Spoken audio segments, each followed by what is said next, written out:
Hey guys, I just want to say that if you're new to the channel, please do consider subscribing. I'm a small content creator and could really use your support. I live stream 100% of the gameplay for games that I review, and I'm also always trying to keep up with the big named movies that are being released. If you would like to support the channel monetarily, you can do so through PayPal, or even better yet, you can get yourself some merch from my Teespring store. If you want to get better connected, you can do so through the social links in the description below, and please do consider joining the Discord. If you do, you can voice chat with me through my headphones while I live stream, and you won't be recorded on YouTube or Twitch. That's all I've got, guys. I hope that you really enjoy the video. Hello, everyone! Are you ready for round 2 of the symbiote duo of Eddie Brock and Venom, played by Tom Hardy? Well, I'm Mike. And I've got a big old mustache I'm growing out because I'm on leave because my wife just had a baby. And today we are doing the after action review for Venom 2.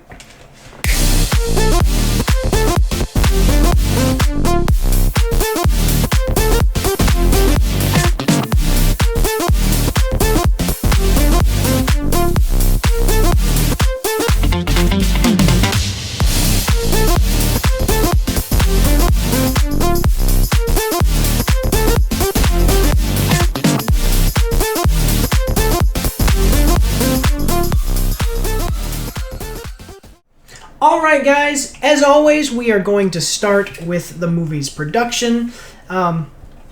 This movie does have quite a few production companies behind it. We're going to talk about why that is in just a couple of minutes here. But we'll start off with Marvel Entertainment. This is a Marvel comic book superhero, Venom. And Marvel, as you know, as probably everybody in the whole world knows, that Marvel is known for all of the superhero movies that we've been getting over the last 20 to 25 years. So, Marvel Entertainment. Then we have Columbia Pictures, which is most recently known for Spectre in 2015. Then you have Tencent Pictures, which was most recently involved in Terminator Dark Fate in 2019.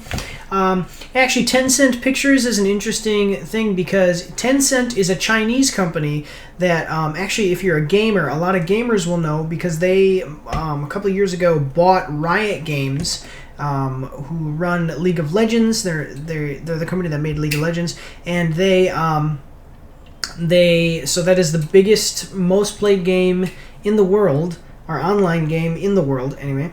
And they bought that one out, and I didn't realize. So I knew that they were in gaming, and they're making huge waves in gaming, for better or worse. And I did not realize that they were into movies, so that's actually quite an interesting little thing. They're kind of this Chinese conglomerate that's trying to take over the world. But anyway, okay, so then we have Sony Pictures Entertainment, who is most well known for Casino Royale in 2006. These are all Spectre and Casino Royale are 007 movies, and Sony actually owns the rights to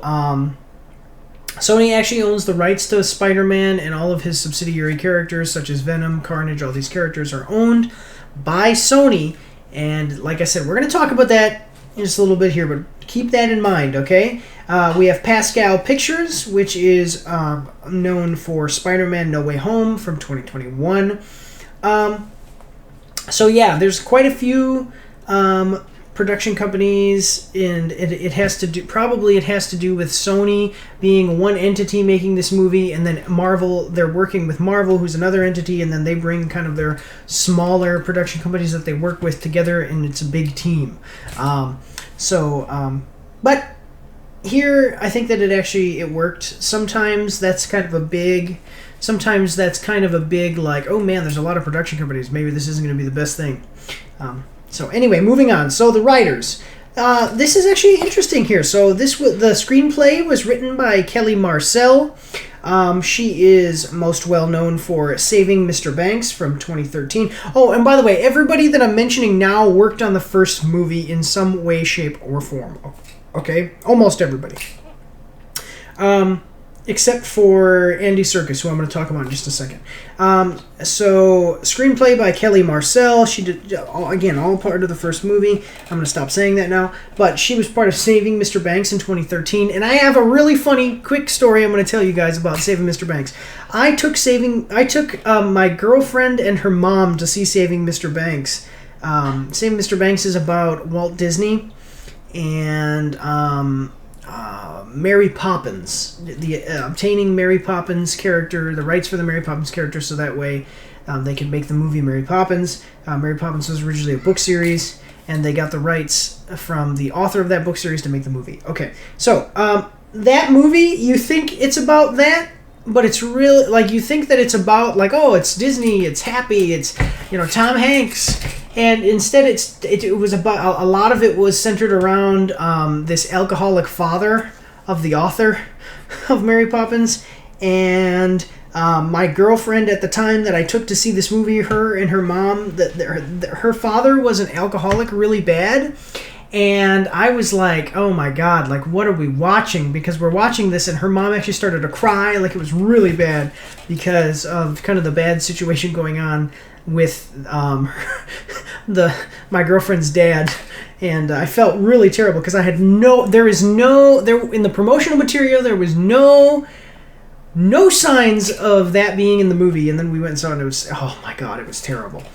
Quite an awkward, embarrassing situation to be in. But anyway, but well-written movie. It was a good movie. But anyway, so Kelly Marcel, Saving Mr. Banks. The story was actually written by Tom Hardy. And this is Tom Hardy's first feature film writing credit. He has done some shorts, and he's written some episodes of a series before.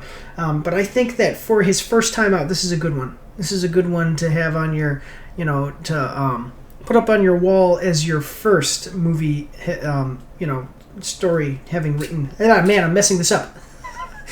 This is a good one to have as the first story for a feature film to have written. And then lastly, the writers, we have Todd McFarlane, who is actually credited. It's kind of controversial. Some people say somebody else did it. It's whatever. But anyway, he is widely credited as being the creator of the character of Venom. And he used to do... So he's the guy that's in charge of Spawn. Like, he owns Spawn. He has his own comic book company as well. He writes for... he's done a lot of writing for, like, series and video games. As far as when it comes to superheroes, he's a big comic book guy. So he has Spawn. He used to write for he did a really great run for Spider-Man. And I'm not exactly sure of the extent that he had with this movie and the first movie. I just know that he was the creator, so they probably collaborated with him as far as... at least they collaborated with him as far as, how would the character be? What do you think of this? What do you think of that type of thing? But I don't know how much actual writing he did for the script or anything like that. And then this movie was actually directed by Andy Serkis, who was known as the director... known for directing Mowgli, Legend of the Jungle in 2018. I was actually quite surprised by that. Andy Serkis, I did not know, going into it, I did not know that he was the director. Basically, when I'm doing these movie reviews, I stay away from all of the hype or media about it until I see the movie. So, but Andy Serkis, yeah. And again, I think that, he's kind of an up-and-coming director now. He's the biggest name in... CGI, the face mocap facial expressions and stuff like that acting. Whenever you see a CGI character, most likely it's the guy underneath the CGI mask is Andy Serkis, if it's a AAA title. So getting into the plot. So this is from IMDb. This is is not a spoiler review, but spoiler-free plot summary from IMDb. Is Eddie Brock struggles to adjust to his new life as the host of the alien symbiote Venom, which grants him superhuman abilities in order to be a lethal vigilante. Brock attempts to reignite his career by interviewing serial killer Cletus Cassidy, who becomes the host of the symbiote Carnage and escapes prison after a failed execution. So basically, that's like the entire plot. That's really all you need to know. There's like one other little piece of something that happens that you don't know from that, and what this is what exactly is shown in the promotional material as far as I can tell. But it's pretty much a straight line plot. It doesn't really go into anything super deep, and has absolutely no social or political commentary. Yes. So to the movie's credit, none of the political stuff, and again, this is just, I just want to say, like, this is another example of when people say, well, you can't do anything without politics being involved. No politics in this. I guess that certain people could try to make this political by saying certain things like, oh, this character is this skin color, and this character is this social status, but no. That is not the focus of this movie in any way, and it does not do anything with anything like that, so that's actually pretty good. But basically, this is like a simple kind of action style movie. They have the setup, and then from the setup you move forward into you basically are just moving towards the final conflict, which is perfectly fine. You don't need to have some big complicated thing all the time to have a good movie.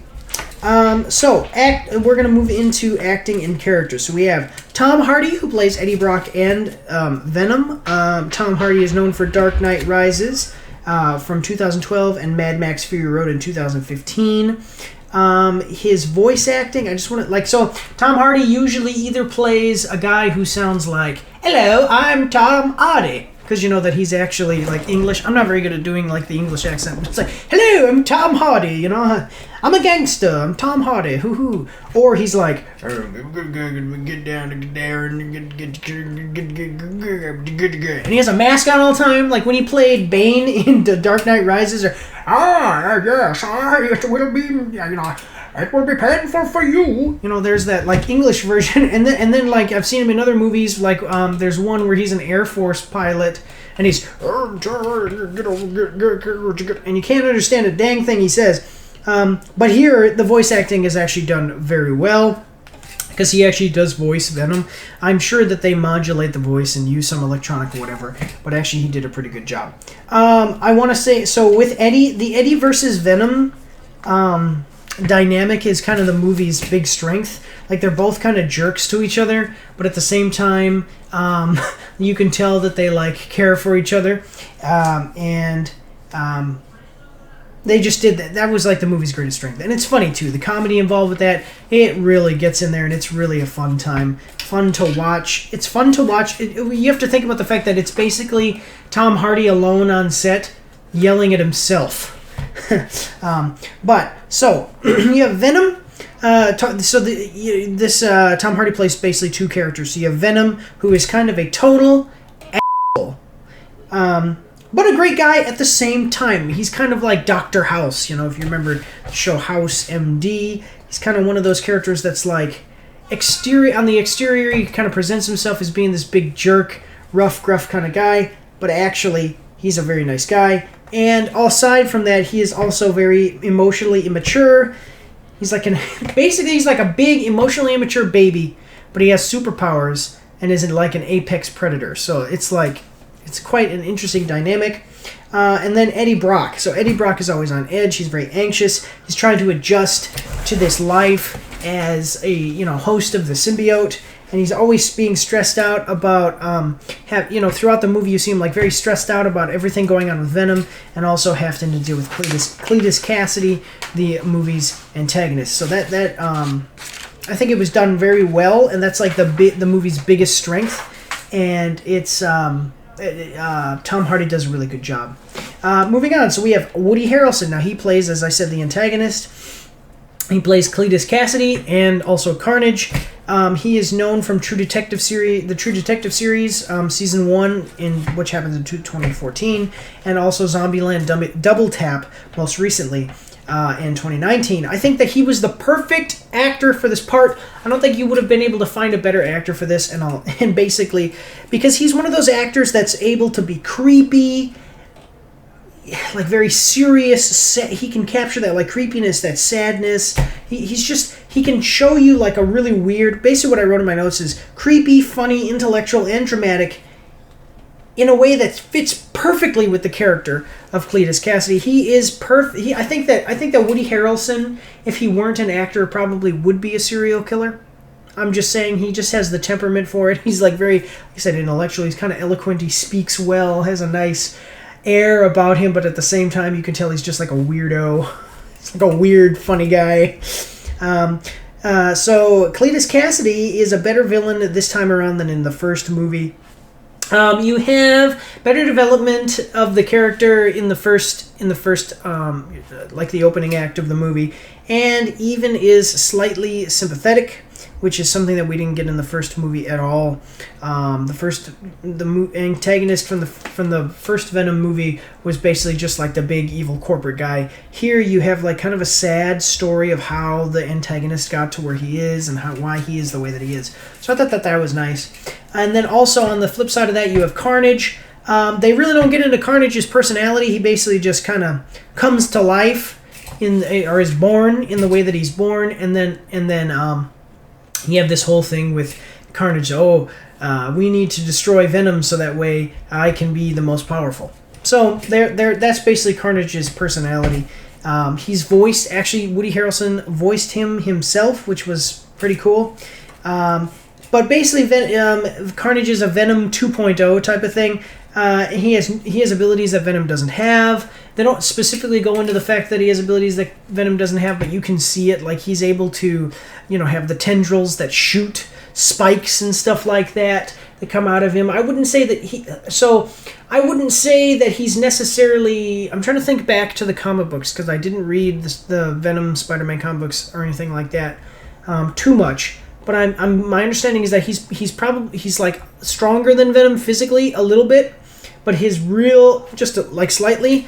But his real strength comes from the fact that he can do all of the stuff with morphing his body and controlling stuff like that to be like weapons, and he can make his hands into big old blades that he can cut.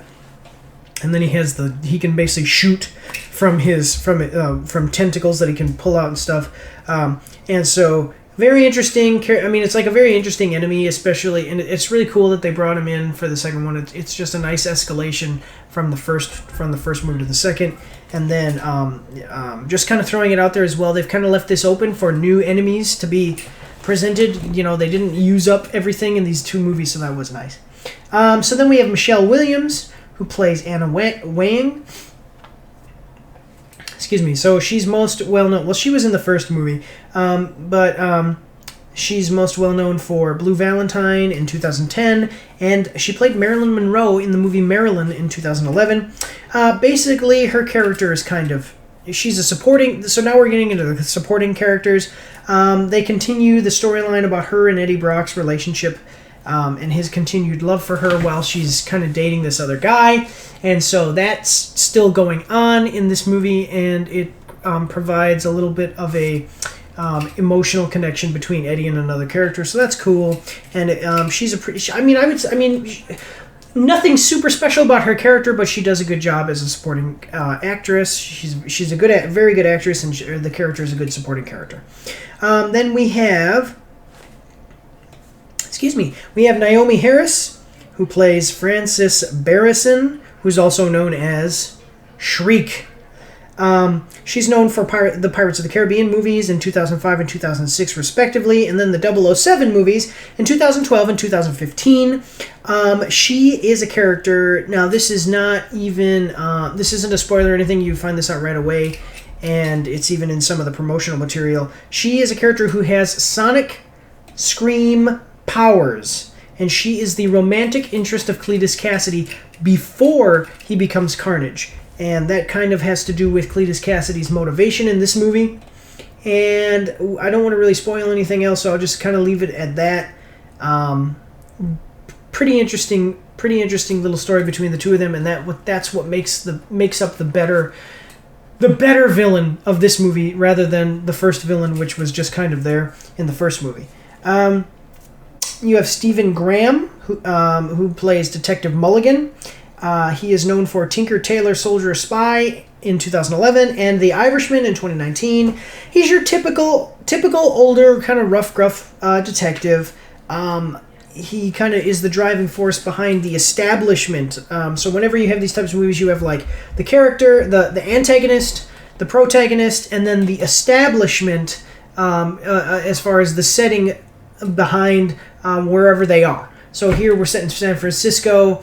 Some stuff happens. This guy represents kind of the police force that is trying to catch Cletus Cassidy as a serial killer, and he does a good enough job with that. There is a small twist with his character about midway through the movie, and I think that we're going to see his character again in a future movie. So get ready, get ready for that, but get used to seeing his face, because I think that he will be coming back if and or when they do another movie. So then we have Reed Scott, who plays Dr. Dan Lewis. He's known from the Veep series from 2012 to 2019, and a movie Dean in 2016. And he's Anne's current boyfriend, and kind of the competition for Eddie Brock in her love life. So, yeah, he's just another good supporting character. Nothing really, he doesn't get a whole lot of screen time or anything like that, but good actor, good supporting character. Nothing super huge to talk about there. We have Peggy Lou, who plays Miss Chen. She's played some small TV parts, but I recognized her as soon as I started to look into this. I was like, wait a minute there. If you've ever seen the movie Kung Pao Enter the Fist from 2002, she is actually the one-boobed lady in that movie. I'm going to put up a picture up here, but yes, Mrs. Chen is the one-boobed lady in Kung Pao Enter the Fist. She's also in the movie Always Be My Maybe from 2019. I really like her. She is a supporting character, does not get a whole lot of screen time, but the screen time that she does get, she's always kind of spicy on the screen. She's got a little bit of an attitude. She's kind of like that, what do they call it, stereotypical tiger mama. So I do like her. She was pretty cool. So we're going to move on to the miscellaneous section here. So I just want to say, like, the acting and the characters in this, all very good, done very well. Even the supporting actors and characters, they all fit in pretty well into everything. And there were no stupid tokenized characters for any of the social commentary, which I said in the beginning of the review, but I just want to point that out again because I really, really appreciate it when movies stop trying to tell me what to believe or think about different things and just entertain me, which is their purpose. This movie's purpose was entertainment. When it comes to movies that are about social commentary, that's acceptable. But anyway, so moving on to the miscellaneous section. So basically, this movie is not your typical, like, Marvel. So this is not a Marvel movie, it's Sony.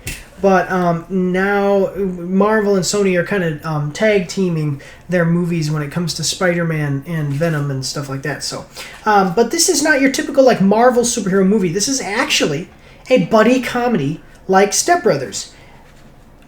And I'll explain to you why. So it's funny. I mean, funny. The character interactions between Eddie and Venom are the strength of the movie, as I said before, and they are just, it is comedy gold. You have morbid humor. Okay? There's even a time in the movie when there's a little bit of a conflict between, well, there's always conflict between Eddie and Venom, but at one point there is a conflict where Venom actually leaves Eddie, and but he has some problems out in the world, and he has problems effectively bonding with other hosts. So he actually it's one of those moments where it's like, fine, I'll just leave, and then you kind of realize, wait, the grass isn't always greener on the other side, and they end up realizing how much they actually care for each other, which is something that they kind of maybe have lost sight of over the time. I think it's just been a couple of months, maybe a year. The year from the first movie. And also, I really love it because at one point they give themselves the awesome name. They say, "Together we are the Lethal Protector." So they kind of had that realization, they have the realization that they are a team. And that is reaffirmed in this movie, carrying on from the next movie. So this movie does do quite a bit of expansion on Venom's abilities and limitations. So they explain in very early, like right away, they explain that he has a need for a chemical called phenethylamine, which is produced in your brain, and it's also found in chocolate. Actually, if you eat chocolate and you kind of have like a phenethylamine in chocolate is what gives you kind of that emotional boost. And it is also a stimulant that is produced naturally in the brain. So symbiotes in the comic books, that is from the comic books, and it is a real thing in real life. That's an actual scientific thing, phenethylamine. But in the comic books and stuff, it explains, like, yes, the reason that symbiotes want to attack and eat people's brains is because of phenethylamine. And when a symbiote is bonded to you, it actually feeds off of your adrenaline, which is phenethylamine. You do see a moment where Venom actually controls Eddie, like his hands. So he basically says, like, hold still, and he does some stuff, and you see Venom, like, doing some things to show Eddie some stuff that he had seen, and you can see that Venom actually has a photographic memory. There's a moment where Eddie, like, looks over at a wall, and there's some stuff on the wall, and then you don't, like, you see it too, but there's so much stuff. There's all this stuff, and then later, Venom is like, "Didn't you see it?" And he goes, and he, like, draws a picture of it with Eddie's hands, and it shows, like, he has a photographic memory, which is really awesome, and it helps him It helps Eddie solve a mystery. They also go into kind of how Eddie.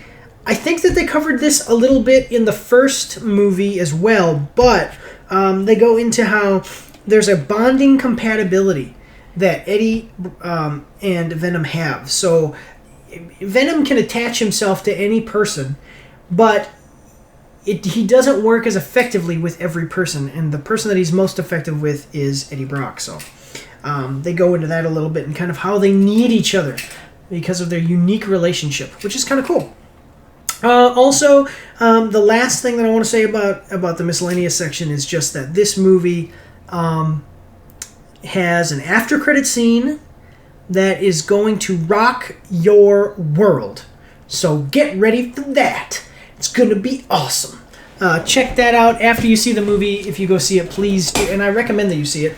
But please do wait for the after-credit scene. I always see people after Marvel movies and movies like this where they get up and leave the theater without... Yeah, I always pull out my phone and check and see if there's an after-credit scene. But they always leave the theater. It's like, what the heck are you guys doing? There's always something afterwards.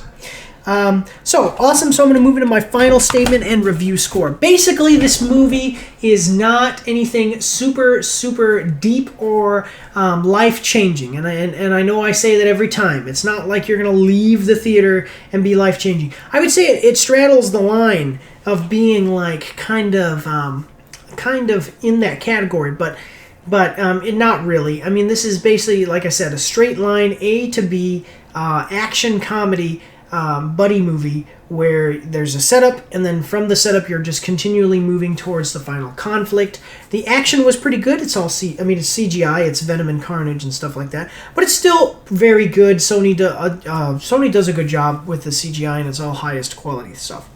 The comedy, the character interactions are the biggest strength, though, and the characters and Eddie in that is just awesome. I was laughing so hard and having such a great time.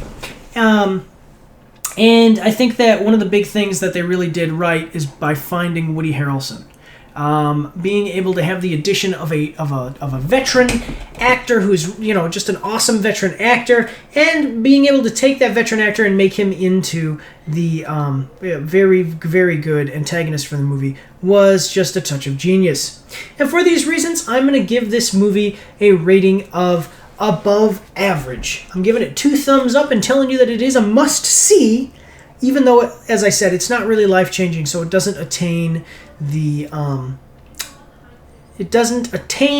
rank of excellent, but it's right there. I mean, it is like right on the line, just because it's such a great comedy and characters. If you do nothing right, if you're making a movie, listen to me. If you want to make a movie and you do everything wrong with that movie, but one thing, and you have to do one thing right. You can only do one thing right with that movie. Make it the characters, because that's what the movie is about.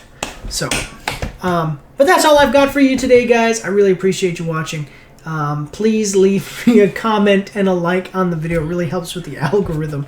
I've been getting views, but not a whole lot of comments and likes. So please, please, please comment and like, and make sure to share. Sharing really does help out as well. So, God bless you all, and have a good day.